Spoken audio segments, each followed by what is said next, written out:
Hello students, आज मैं आपको शेक्सपियर का प्ले हेनरी फिफ्थ प्रिपेयर कराऊंगा। हेनरी फिफ्थ की कहानी शेक्सपियर के play Henry fourth part first और सेकंड के आगे शुरू होती है।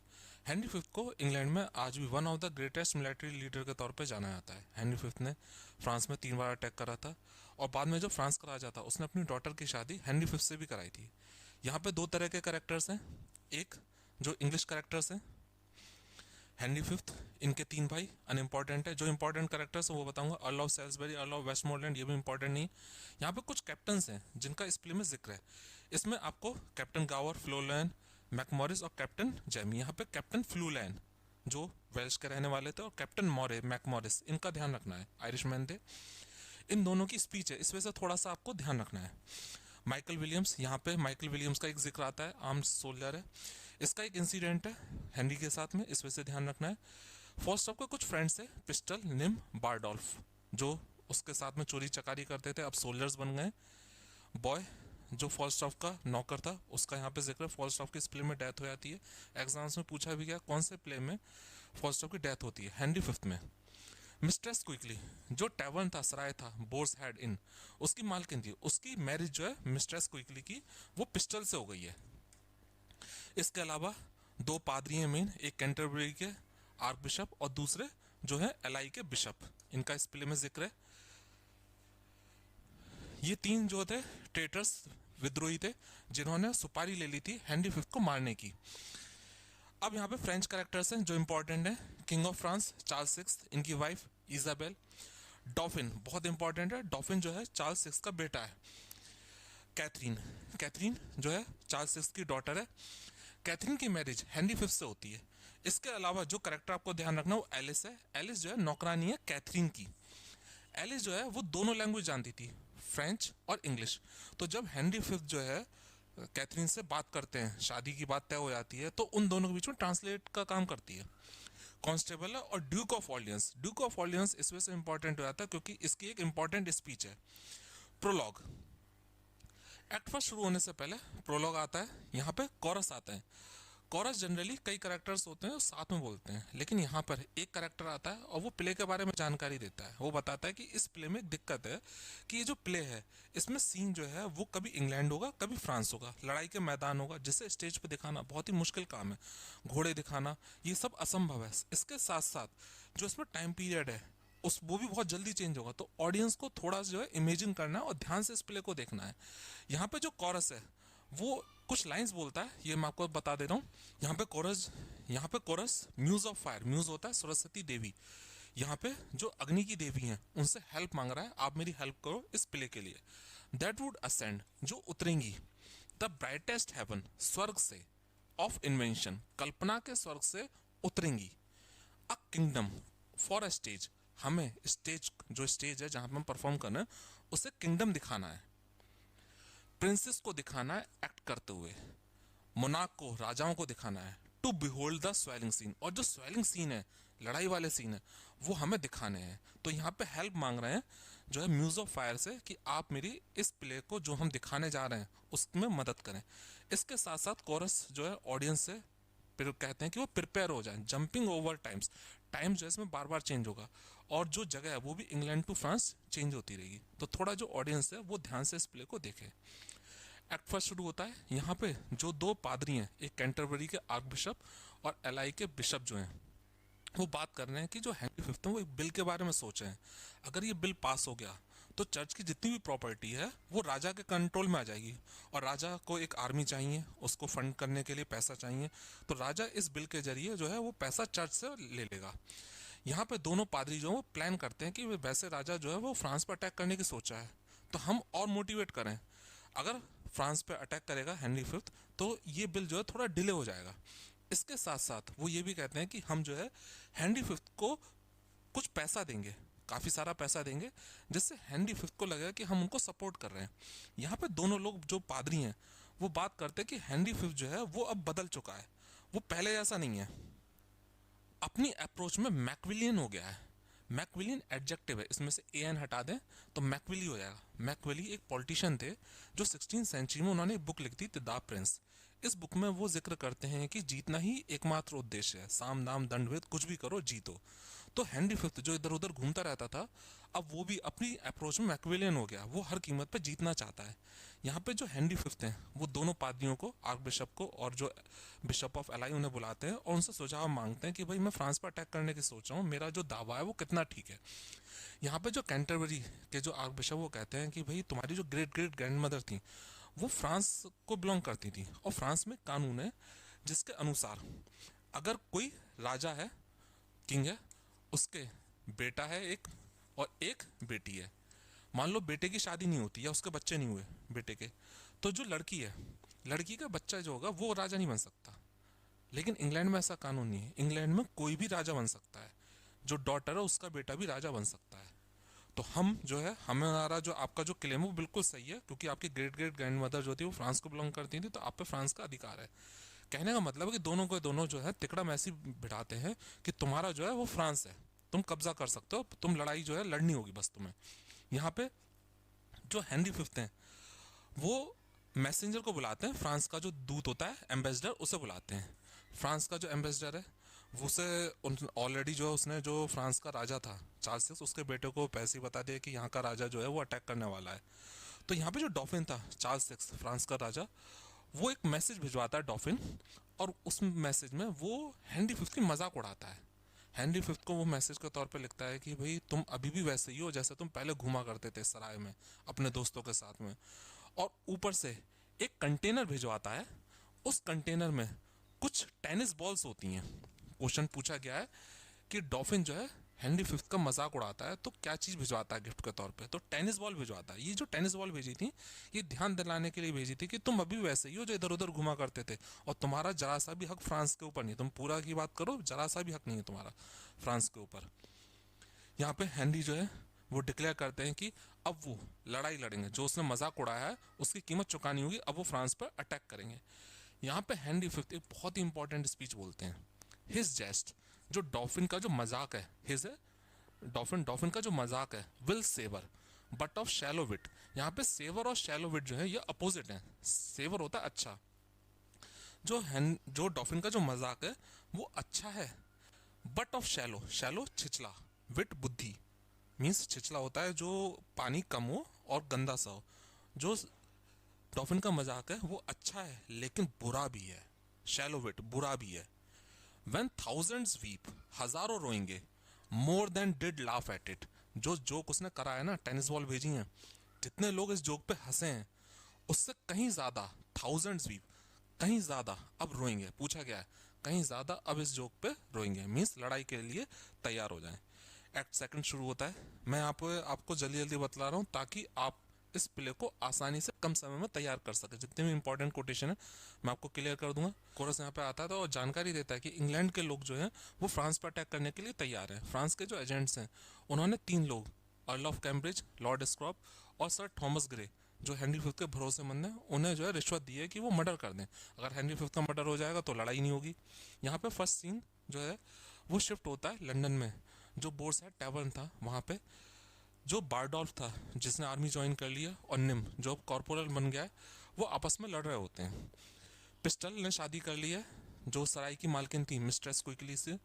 बॉय जो फॉल्स्टॉफ का नौकर था, फॉल्स्टॉफ के आता है वहाँ पे और जानकारी देता है फॉल्स्टॉफ बहुत बीमार है। तो जो आपस में लड़ रहे थे निम और बारडॉल्फ, वो फॉल्स्टॉफ से मिलने आते हैं और पता लगता है कि फॉल्स्टॉफ की डेथ हो गई है। तो हेनरी फिफ्थ में फॉल्स्टॉफ की डेथ हो जाती है। यहाँ पे हेनरी फिफ्थ को जो 3 धोखेबाज थे उनके जानने वाले थे, उनके धोखे का पता लग जाता है और तीनों को जो है मौत की सजा दे दी जाती है। एक्ट थर्ड, यहाँ पे जो कोरस है वो जानकारी देता है कि हेनरी फिफ्थ की जो आर्मी है वो शिप पानी के जहाज में बैठ गई है और जो फ्रांस का जो कोस्टल टाउन है हार्फ्लेर वहाँ पे पहुँच गई है। इसके अलावा जो चार्ल्स सिक्स्थ हैं फ्रांस के राजा, वो एक प्रस्ताव भेजते हैं हेनरी फिफ्थ के पास में कि जो मेरी डॉटर है उससे तुम मैरिज कर लो और दहेज में मैं फ्रांस के जो कुछ जगह हैं वो तुम्हें दूंगा। यहाँ पे हेनरी फिफ्थ मना कर देते हैं, वो कहते हैं मेरा मजाक उड़ाया था, अब मुझे पूरा फ्रांस चाहिए। यहाँ पे बहरहाल जो हेनरी फिफ्थ हैं वो अपने सोल्जर्स के साथ में जो है उतरते हैं। हेनरी फिफ्थ अपने सोल्जर्स को देखते हैं कुछ थके हुए हैं तो उन्हें मोटिवेट करते हैं। यहाँ पे हेनरी फिफ्थ कहते हैं, ध्यान रखिए, द गेम इज अफुट। अफुट होती है कोई चीज़ होने वाली हो, कोई चीज़ होने वाली हो। गेम होता है खेल, मीन्स जो लड़ाई है वो होने वाली है, लड़ाई तैयार है, अब हमें जो है आगे बढ़ना है और लड़ाई लड़नी है। यहाँ पे सीन जो है शिफ्ट होता है, निम, बारडोल्फ, पिस्टल और बॉय ये आपस में बात कर रहे होते हैं। इसमें जो बारडोल्फ होता है ये इस लड़ाई में को जो होता है सपोर्ट करता है, वो लड़ाई पे जाना चाहता है, और निम, पिस्टल और बॉय जाना नहीं चाहते, ये आपस में लड़ रहे होते हैं। जो बॉय जो फॉल्स्टॉफ का पहले नौकर था, अब इन तीन का नौकर बन चुका है, निम, बारडोल्फ और पिस्टल का। वो कहता है कि भाई मेरा जो पुराना मालिक था वो बुरा था, चोर था, लेकिन इनसे तो बेहतर था। ये तीनों तो हर समय लड़ते ही रहते हैं। यहाँ पे जो बॉय है नौकर फॉल्स्टॉफ का जिसकी डेथ हो गई है, बॉय कहता है मैन ऑफ फ्यू वर्ड्स, ये बॉय कह रहा है अपने मालिक के लिए, जो तीन मालिक लड़ते रहते हैं, मैन ऑफ फ्यू वर्ड्स, जो कम बोलने वाले लोग होते हैं, आर द बेस्ट मैन, वो सबसे अच्छे लोग होते हैं। कम बोलने वाले लोग सबसे अच्छे होते हैं। मेरे जो ये तीन मालिक हैं अब नए, ये हर समय बोलते ही रहते हैं, लड़ते झगड़ते रहते हैं, ये बेकार के आदमी हैं। मैन ऑफ फ्यू वर्ड्स, कम बोलने वाले लोग सबसे बेहतर होते हैं। यहाँ पे कैप्टन फ्लूलैंड और कैप्टन गावर होते हैं, ये बात कर रहे होते हैं कि जो हार्फिलेर है उसके चारों ओर जो है दीवार बनी हुई है, उस दीवार को तोड़ना है। और इस को दीवार को तोड़ने का जो काम है वो मिला है कैप्टन मैकमोरिस को। कैप्टन मैकमोरिस जो है वो बारूदी सुरंग बिछा रहे हैं, और कैप्टन मैकमोरिस एक नंबर का गधा है, वो बारूदी सुरंग बिछा रहा है, लेकिन उसे ये नहीं पता कि जहाँ वो सुरंग बिछा रहा है उसके और नीचे ऑलरेडी जो फ्रेंच आर्मी वो सुरंग भी बिछा रही है, तो वो खुद भी मरेगा और दूसरों को भी मरवाएगा। यहाँ पे कुछ देर बाद जो होते हैं वो मैकमोरिस वहाँ पे पहुँचते हैं। मैकमोरिस जो है आयरलैंड के रहने वाले हैं। फ्लूलैंड मैकमोरिस को सुझाव देते हैं कि भाई हमें जो है ऐसे ऐसे लड़ाई लड़नी है। मैकमोरिस को बुरा लगता है, और साथ में फ्लूलैंड मैकमोरिस को कहते हैं नेशन, नेशन के तौर पर इंडिकेट करते हैं मैकमोरिस को। मैकमोरिस जो आयरलैंड के रहने वाले थे। जब कोई व्यक्ति हमारे यहाँ बाहर का रहने आने लगता है तो हम उसे कई बार उस जगह के नाम से बुलाते हैं। तो आयरलैंड और इंग्लैंड के बीच में आपस में लड़ाई चल रही थी। इंग्लैंड ने हालांकि कब्जा कर लिया था आयरलैंड के ऊपर, लेकिन वहाँ पे विद्रोह होते रहते थे। तो यहाँ पे जो है इंडिकेट करते हैं कि तुम बाहर के हो, कहना ये चाह रहे थे। तो यहाँ पे मैकमोरिस को बुरा लगता है। मैकमोरिस कहते हैं ऑफ माई नेशन, मेरा nation, what is my nation, मेरा नेशन क्या है। भाई मैं जो हूँ इंग्लैंड की तरफ से लड़ रहा हूँ, तो मेरा नेशन क्या है, मेरा नेशन तो अब इंग्लैंड हो गया ना। तो मैकमोरिस जो आयरलैंड के रहने वाले हैं उन्हें ये चीज़ बुरी लगती है, और वो कहते हैं of my nation, what is my nation, मेरा नेशन क्या है। बहरहाल उनके बीच में वाद खत्म हो जाता है और लड़ाई के लिए वो बढ़े आते हैं आगे। यहाँ पे जो हेनरी फिफ्थ की आर्मी है उसने फ्रेंच टाउन को घेर लिया है, हार्फिलेर को। अब यहाँ पे वो कहते हैं कि भाई हमारी जो आर्मी है उससे तुम अंदर आने दो, अगर तुमने लड़ाई लड़ी तो ये ध्यान रखना बाद में हम किसी को जिंदा नहीं छोड़ेंगे। जो फ्रेंच टाउन था हार्फिलर, उसका गवर्नर जो होता है वो समझ जाता है भाई कुछ करने से फ़ायदा नहीं है, हम वैसे भी लड़ नहीं सकते, फ्रेंच आर्मी अभी आई भी नहीं है हमारे सपोर्ट के लिए। तो वहाँ पे गेट खोल दिए जाते हैं और इंग्लैंड की आर्मी बिना लड़े जो होते हैं वो फ्रेंच टाउन के अंदर आ जाती है। अब यहाँ पे जो फ्लूलैंड था, कैप्टन फ्लूलैंड, उसके पास में मैटर आता है। जब फ्रेंच आर्मी अंदर पहुंचती है तो जो बारडोल्फ जो था, जो पहले चोर था, वो क्या काम करता है, अब तो सेना भर्ती हो गया है, वो एक कीमती चीज़ चुरा लेता है। जो एक रिलीजियस प्लेस होता है उस फ्रेंच टाउन में, वहाँ से कीमती चीज़ चुरा लेता है।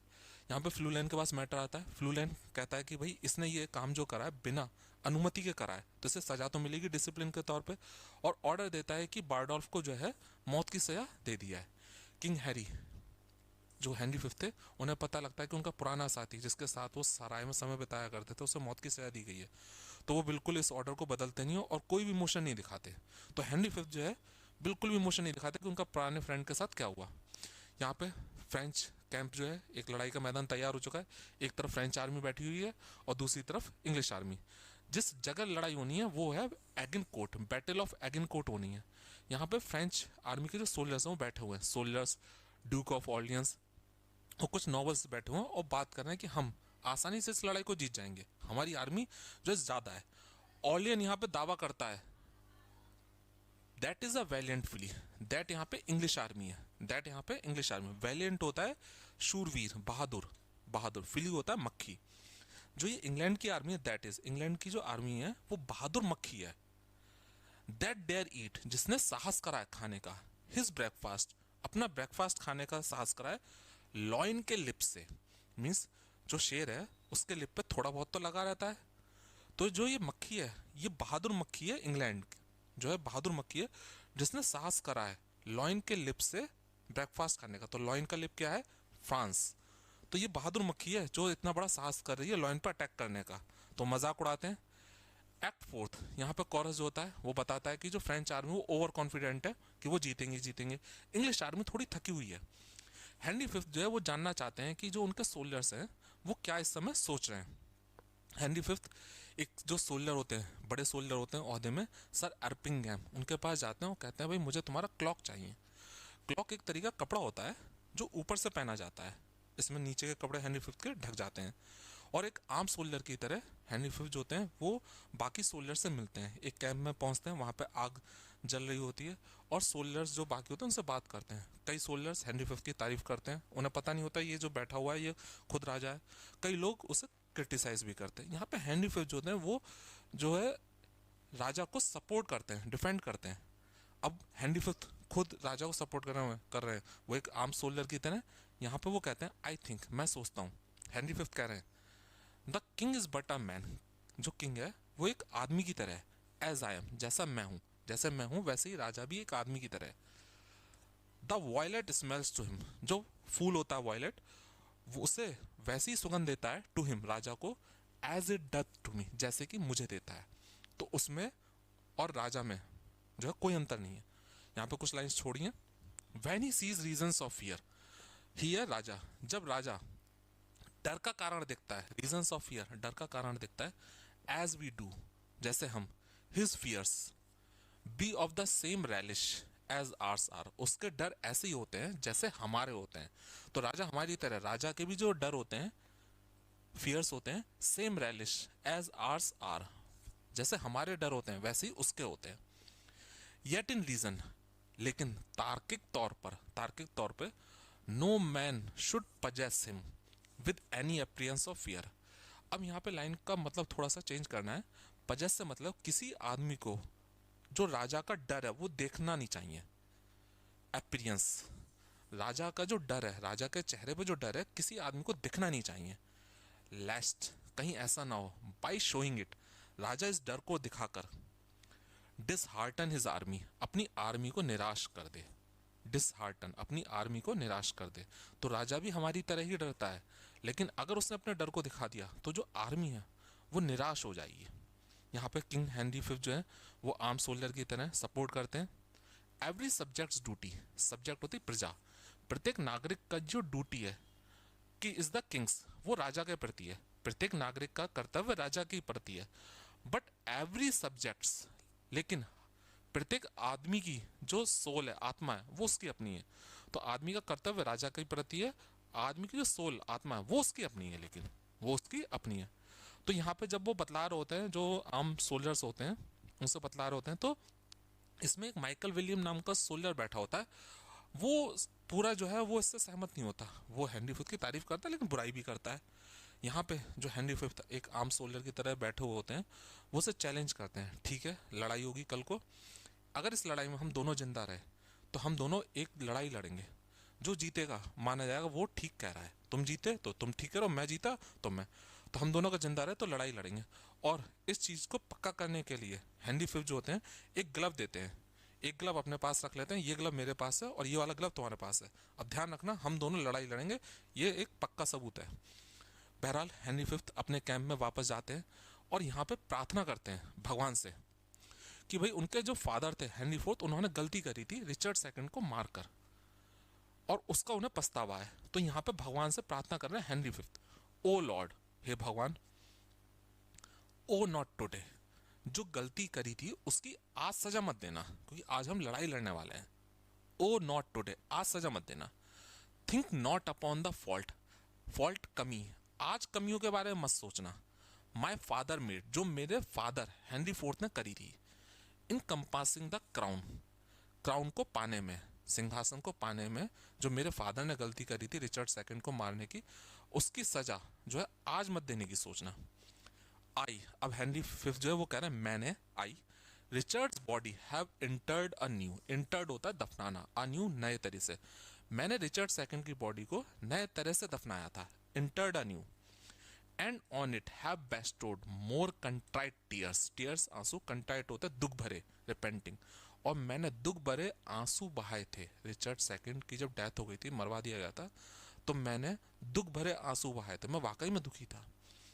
Then from it issued forced drops of blood, जिस तरह से मारा गया था रिचर्ड सेकंड को, फोर्स्ड ड्रॉप्स ऑफ ब्लड, उस पर मैंने आंसू बहाए थे, मैं पछतावा कर रहा था। तो हे भगवान, आज जो गलती मेरे फादर ने करी थी उसकी सजा मत देना, क्योंकि आज हम लड़ाई लड़ने वाले हैं।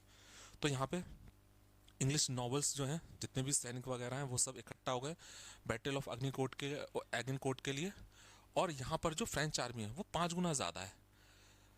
हेनरी फिफ्थ अपने सोल्जर्स को मोटिवेट करते हैं। 25 अक्टूबर है और इस दिन को क्रिसमस डे के तौर पर मनाया जाता है। एक छोटा मोटा डे के तौर पर सेलिब्रेट कराया जाता है, जैसे क्रिसमस डे होता है ऐसे 25 अक्टूबर दिन होता है। यहाँ पे हेनरी फिफ्थ अपने सोल्जर्स को मोटिवेट करते हैं कि भाई ऐसा है, अगर किसी सोल्जर को डर लग रहा है तो वो जा सकता है, मैं उससे कुछ नहीं कहूँगा, वो कायर है, वो जा सकता है, लेकिन जो मेरे साथ में लड़ेगा उसे फ़ायदा होगा, उसे पैसा भी मिलेगा, साथ साथ उसकी ख्याति भी मिलेगी। यहाँ पे हेनरी फिफ्थ अपने सोल्जर्स को मोटिवेट करते हैं। वी फ्यू, हम थोड़े से हैं, फ्रेंच आर्मी की तुलना में हम थोड़े से हैं। वी हैप्पी फ्यू, हम थोड़े से खुश हैं। वी बैंड ऑफ ब्रदर्स, हम जो है भाई हैं, हम थोड़े से हैं, हम खुश हैं और हम भाई हैं। For he today that sheds his blood, he है सोल्जर, कोई भी सोल्जर आज जो खून अपना बहाएगा, शेड्स हिज ब्लड, अपना खून बहाएगा लड़ाई के मैदान में, विद मी, मेरे साथ, कोई भी सोल्जर जो मेरे साथ में अपना खून बढ़ाएगा बहाएगा लड़ाई के मैदान में, शैल बी माई ब्रदर, वो मेरा भाई होगा। तो कोई भी सोल्जर है जो अपना खून बहा रहा है लड़ाई के मैदान में, वो मेरा भाई है। तो यहाँ पे सारे के सारे सोल्जर्स होते हैं वो मोटिवेट हो जाते हैं और डिसाइड करते हैं कि भाई वो अब लड़ाई लड़ेंगे। बहरहाल बैटल ऑफ एगिनकोर्ट होती है और इंग्लिश आर्मी बड़ी आसानी से फ्रेंच आर्मी को हरा देती है। यहाँ पे जो कैप्टन फ्लूलैन और गावर हैं वो बात कर रहे होते हैं हेनरी फिफ्थ के बारे में। यहाँ पे फ्लूलैन कहता है कि हेनरी फिफ्थ जो है वो अलेक्जेंडर जो था, महान अलेक्जेंडर था, सिकंदर था, उसकी तरह है। जैसे अलेक्जेंडर ने जो था जगह को जीता था, उसी तरीके से हेनरी फिफ्थ ने फ्रांस को अब जीत लिया है। यहाँ पे फ्लूलैन कहते हैं कि अलेक्जेंडर ने अपने दोस्त क्लाइटस को मरवाया था। फ्लूलैन बतलाते हैं कि अलेक्जेंडर ने अपने दोस्त क्लाइटस को मरवाया था। इस पे गावर टोकता है फ्लूलैन को। गावर कहता है, यहाँ पर कैप्टन गावर कह रहे हैं, our king is not like him, हमारा जो किंग है वो अलेक्जेंडर की तरह नहीं है। हिम है अलेक्जेंडर, हमारा किंग अलेक्जेंडर की तरह नहीं है, हेनरी फिफ्थ अलेक्जेंडर की तरह नहीं है। He never killed any of his friends, Henry fifth ने अपने किसी फ्रेंड को नहीं मरवाया, हेनरी फिफ्थ ने अपने किसी फ्रेंड को नहीं मरवाया, जैसे कि सिकंदर अलेक्जेंडर ने अपने फ्रेंड को मरवा दिया था। इस पे फ्लूलैन जो होते हैं टिप्पणी करते हैं कि हेनरी फिफ्थ ने सर जॉन फॉल्स्टॉफ जो थे उनको अपने दरबार से निकाल दिया था। हेनरी फोर्थ पार्ट सेकंड में जब फॉल्स्टॉफ हेनरी फिफ्थ से मिलने आते हैं, जब राजा बन जाता है तो उसे निकाल देते हैं। तो यहाँ पे वो कहते हैं कि उन्होंने फॉल्स्टॉफ को निकाल दिया था। हेनरी फिफ्थ जो है वो माइकल विलियम्स जो सोल्जर था जिसके साथ में उन्होंने शर्त लगाई थी कि अगर हम लड़ाई में जिंदा रहते हैं बाद में तो हम जो है लड़ाई लड़ेंगे और कंफर्म हो जाएगा कौन सही कह रहा था। तो यहाँ पे जो है वो दस्ताना दिखाते हैं। अब विलियम को अपनी गलती का एहसास होता है, वो क्षमा मांगता है, वो कहता है भाई मुझे नहीं पता था कि आप जो हो राजा हो, आपने साधारण से वस्त्र पहने हुए थे। हेनरी फिफ्थ उसे क्षमादान दे देते हैं और साथ में उसे पैसे भी देते हैं उसकी बहादुरी के लिए कि उसने चैलेंज जो था वो एक्सेप्ट करा था। एक्ट फिफ्थ, यहाँ पे कोरस आता है। कोरस बताता है कि जो हेनरी फिफ्थ थे वो लंदन वापस लौट आते हैं, लोग उनका स्वागत करते हैं। इसके बाद में हेनरी फिफ्थ ने 2 बार और फ्रांस में लड़ाई लड़ी, 1417 और 1420। 1420 में जो है अब फ्रांस में जो अटैक करने जब आते हैं तो आगे कहानी इसके आगे शुरू होती है। इंग्लिश आर्मी ऑफ फ्रांस में यहाँ पे कैप्टन गावर जो है वो कैप्टन फ्लूलैन से मिलते हैं और पूछते हैं ये तुमने जो कैप पहनी हुई है उस पर लीक हरी प्याज क्यों लगी हुई है। यहाँ पे जो कैप्टन फ्लूलैन है वो एक कैप पहने हुए थे जिसपे लीक लगी हुई थी, हरी प्याज ये आपने देखी होगी, ये लगी हुई थी। तो यहाँ पे कैप्टन फ्लूलैन बताते हैं कि हमारे एक सेंट थे, सेंट डेवी, उन्होंने एक लड़ाई लड़ी थी। जब लड़ाई लड़ी थी तो कैप पहने हुए थे और जिस जगह लड़ाई लड़ी थी वो जो बाग जो था वहाँ पे ये लीक लगी हुई थी हरी प्याज। तो उनकी याद में इस दिन हम जो है एक कैप पहनते हैं जिसमें हरी प्याज लगी होती हैं। कैप्टन फ्लूलैन ये भी जिक्र करते हैं कि पिस्टल जो है वो कल मेरे पास में आया था और मेरा मजाक उड़ा रहा था जब मैं ये कैप पहना हुआ था, उसके हाथ में नमक था। एक तो उसने ये कहा कि मेरी कैप में से बदबू आ रही है ये हरी प्याज से, और बाद में वो नमक छिड़क रहा था जैसे वो खाएगा। मुझे गुस्सा आया, मैंने उसकी पिटाई लगाई और जबरदस्ती उसे ये प्याज खिलाई। यहाँ पे दोनों कैप्टन फ्लूलैन और कैप्टन गावर चले जाते हैं, पिस्टल आते हैं और बताते हैं कि भाई उनकी पिटाई लगाई थी। बाद में कैप्टन फ्लूलैन को थोड़ा पछतावा हुआ और उन्होंने कुछ पैसे दिए। पिस्टल डिसाइड करते हैं कि अब वो जब वापस जाएंगे इंग्लैंड में तो वो लोगों को ये चोट दिखाएंगे कि ये जो चोट जो है ये मुझे लड़ाई के मैदान में मिली। तो ये चोट कैसे लगी थी, फ्लूलैन ने पीटा था। तो ये मैं चोट दिखाऊंगा लोगों को कि भाई मुझे लड़ाई के मैदान में मिली, और दोबारा से जो मेरा काम है चोरी चकारी का वो मैं शुरू करूंगा। यहाँ पे हेनरी फिफ्थ जो है वो फ्रांस के राजा चार्ल्स सिक्स के महल में है, समझौता हो रहा है। फ्रांस का जो राजा है चार्ल्स सिक्स, उसने हेनरी फिफ्थ की सारी शर्तों को मान लिया है। यहाँ पे सब लोग चले गए। हेनरी फिफ्थ जो है उनकी शादी तय हुई है चार्ल्स सिक्स की डॉटर कैथरीन से। कैथरीन को इंग्लिश नहीं आती और हेनरी फिफ्थ को जो है वो फ्रेंच लैंग्वेज नहीं आती। तो यहाँ पर जो कैथरीन की मेड थी नौकरानी एलिस, ये इन दोनों के बीच में ट्रांसलेशन का काम करती है।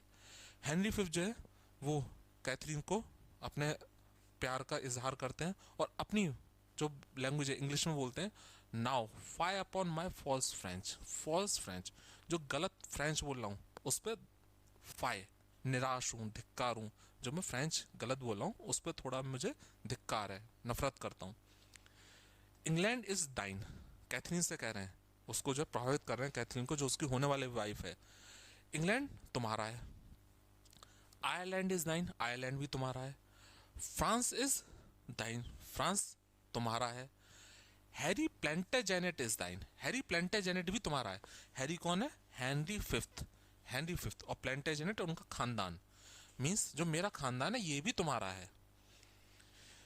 किंग आगे कहते हैं, डियर कैट, कैथरीन को कहते हैं कैट, यू एंड आई, हम दोनों, तुम और मैं, कैन नॉट बी कन्फाइंड, उन्हें बांधा नहीं जा सकता, within the weak list of a country's fashion, जो कंट्री के जो फैशन है उसमें बांधा नहीं जा सकता, जो नियम कायदे कानून है उसमें हम दोनों को बांधा नहीं जा सकता। We are the makers of manners, makers of manner को ध्यान रखिएगा, हम फैशन को बनाने वाले हैं। हम राजा रानी हैं, हम राजा हैं, तुम रानी हो। अब हम अब फैशन को बनाने वाले हैं, तो अब हमें बंधनों में बांधा नहीं जा सकता। यहाँ पे हर कोई, जितने भी लोग होते हैं, इंग्लैंड के जितने नॉवेल्स होते हैं और जो फ्रांस के नॉवेल्स होते हैं, वो समझौता कर लेते हैं। एपिलॉग आता है, लास्ट में बतलाता है कि जो राजा हेनरी फिफ्थ है उसकी मैरिज हो जाती है कैथरीन से, और उनका बेटा जो होता है वो जन्म लेता है, जो बाद में हेनरी सिक्स के नाम से जो है राजा बनता है। इसी के साथ में ये प्ले खत्म होता है। मैंने थोड़ा जल्दी इस वजह से बतलाया ताकि कम से कम समय में आपका ये प्ले प्रिपेयर हो जाए। तो मिलते हैं अगले वीडियो में स्टूडेंट्स, गुड बाय।